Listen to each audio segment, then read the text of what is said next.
Bonjour à tous, petite présentation de ma tête Katana Head, juste là derrière. Donc ça fait un mois que je l'ai, 320 € chez Thomann. Alors c'est pas de la lampe, c'est de l'analogique. Il y a 4 canaux dessus de base. On peut avoir avec la version 2 8 presets, plus d'autres amplis entre guillemets cachés qu'on appelle les sneaky amps. Je ferai une autre petite vidéo là-dessus. Donc aujourd'hui on va se balayer les 4 canaux. Clean, Crunch, Lead et puis le Brown hérité de l'ampli Waza qui paraît-il est pas mal, soit. Bon, toujours est-il que ça sonne plutôt très bien pour être de l'analogique. Alors c'est pas complètement de la modélisation, enfin c'est pas super clair, enfin, bon c'est de l'analo et en tout cas moi je trouve que ça sonne plutôt très bien. Surtout pour mon utilisation aussi modeste que mon niveau, donc je trouve ça plutôt bien. J'ai de l'ampli-lampe aussi, j'en ai eu différents types. Je trouve qu'il n'y a pas de quoi avoir honte, c'est plutôt bien, plutôt même très bien. Ça sort sur une baffle 2x12 que je me suis construite avec un système basse réflexe, donc éminence Governor et Cannabis Rex. Et puis ça, on continue dans la folie avec une Harley Benton à 128 €. Alors par contre dessus j'ai changé toute électronique comme je fais à chaque fois avec mes deux micros.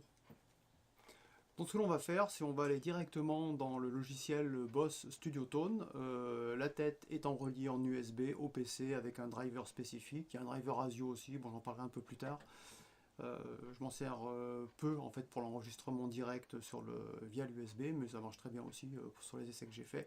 Donc avec le Boss Studio Tone, on va se promener un petit peu dans les réglages et les 4 amplis. Donc là on est dans le Boss Studio Tone, on voit qu'on est sur le clean, après on va voir le crunch, lead, brown. Donc sur le clean, bon réglage très basique, hein, gain à peu près au milieu, rien de génial sur les EQ non plus. Le seul truc à regarder ici c'est le volume qui est le volume du canal qu'il faut mettre très élevé. Sur les recommandations de Boss, et il faudrait faire pareil aussi sur le sur le master, mais en fait moi le master je ne suis qu'à 0,5 watts, enfin c'est du gros 0,5 hein, donc ça suffit très largement dans mon petit home studio, et je suis à peu près à 10 heures au niveau du master, donc autant dire qu'il y a encore beaucoup de marge. Donc avec juste un petit peu de reverb, bon la reverb elle n'est pas complètement inoubliable on va dire, mais bon ça fait quand même le job, hein, donc ça nous donne ce genre de choses.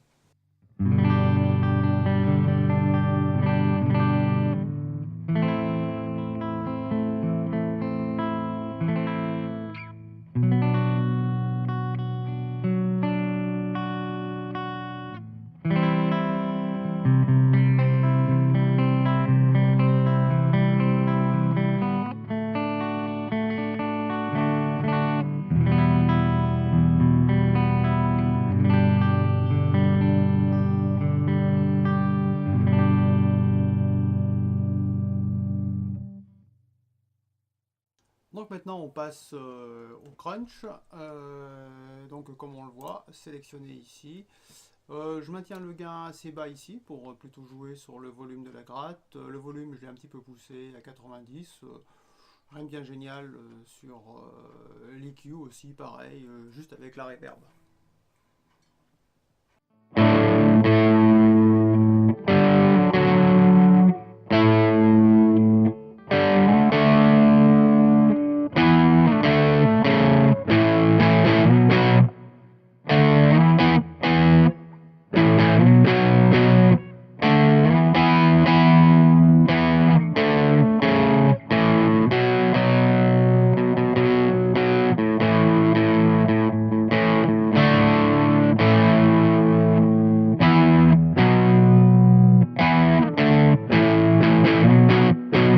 Donc là maintenant on va regarder un peu l'influence des différents réglages. Donc comme on l'a vu là, on a un son qui est un petit peu grave, alors ça c'est normal vu la baffle que j'ai, en plus avec un système basse réflexe, donc c'est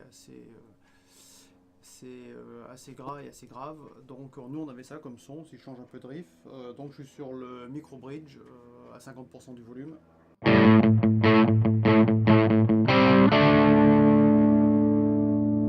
là je tombe les basses.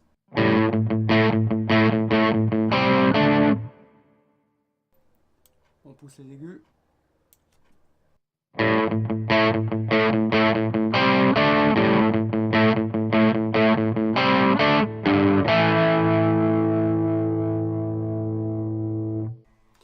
Ok, donc là on va un peu monter le gain. 50.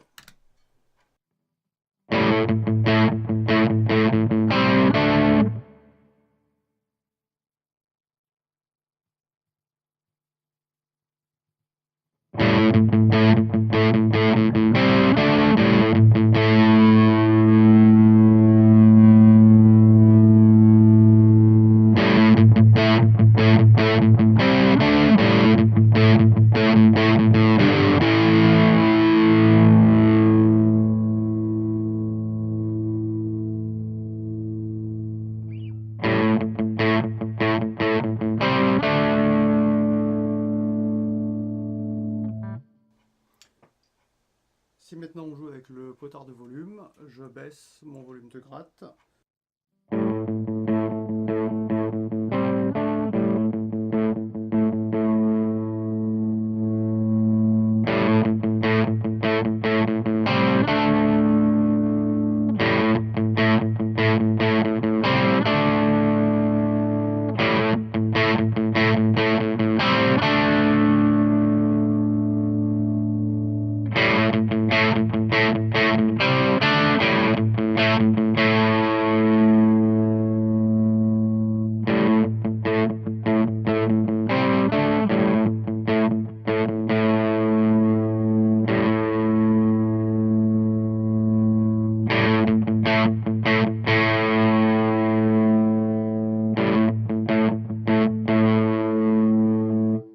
Maintenant, on va regarder le canal lead, gain pas trop élevé, hein, à 40. J'ai bien baissé les aigus ici. Ah, au fait, j'ai oublié de le dire, au niveau de l'EQ global, ici, j'ai toujours tendance à faire un tout petit réglage. Par exemple, ici, les low mid que j'ai réglé sur 315 Hz, j'ai mis un gain de 2 dB, donc relativement faible. C'est le seul petit truc que je mets, parce que j'aime bien donner un peu de corps. C'est pas vraiment que ça en manque, en plus ça en manque vraiment pas, vu ma baffle là, qui donne beaucoup dans le bas médium, mais bon j'aime bien, mais sûrement peut-être que je pourrais m'en passer de ça, bon, à voir. Bon, toujours est-il, bah, ça donne ça.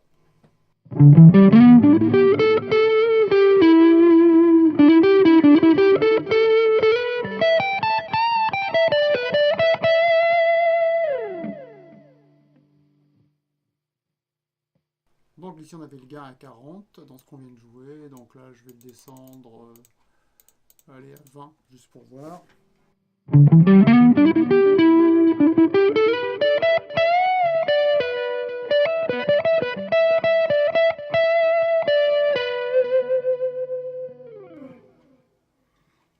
Là j'ai le potard de la gratte qui est juste à 2 sur 10, donc très bas.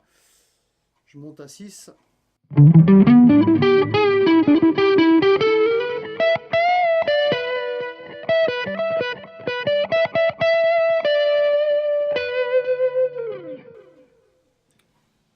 Potard à fond.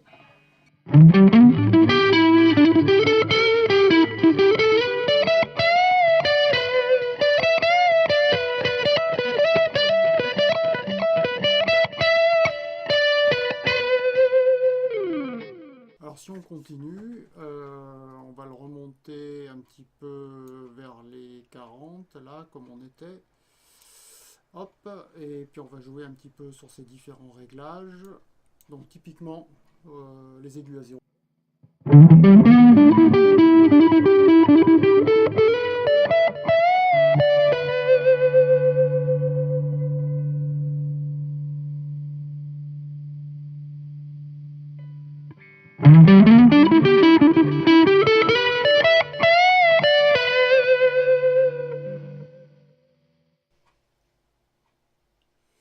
On rebaisse ça, un peu plus de basse, même franchement plus.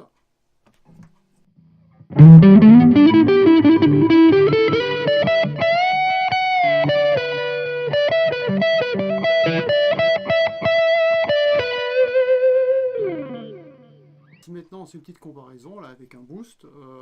Donc là, aucun booster, on est à 0, ça faisait ça.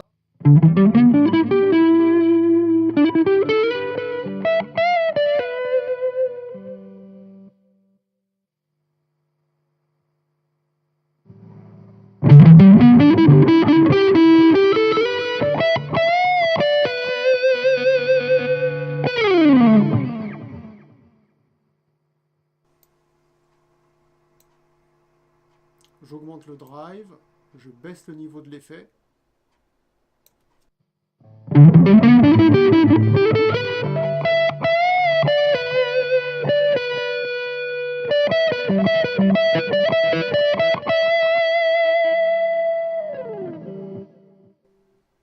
Je resupprime le booster.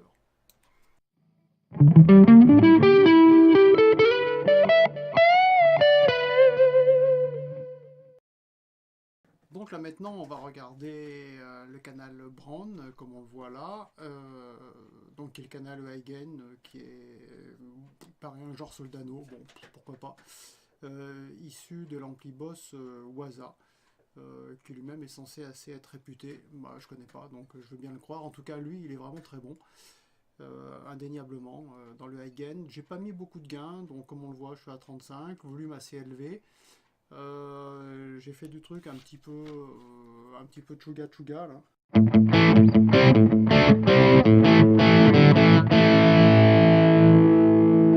Au niveau des réglages, donc les basses assez élevées, aigus et mid relativement baissées, pas beaucoup de brillance, hein. Pardon, la présence ici, je l'ai laissé à 20. Pas plus, donc effectivement ça donne quelque chose qui est assez péchu, assez agressif et qui peut être gras, qui peut être plus ou moins sombre, ça dépend. On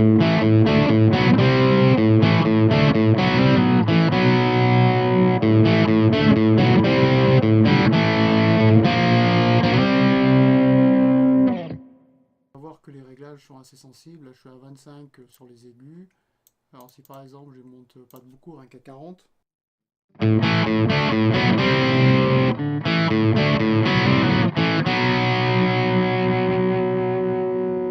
Beaucoup plus d'aigus.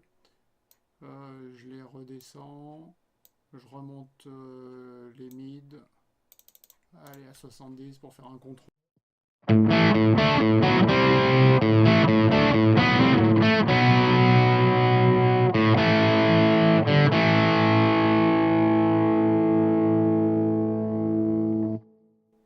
Et si là je baisse notablement les basses, je rebaisse les aigus, je monte le mid, encore très différent.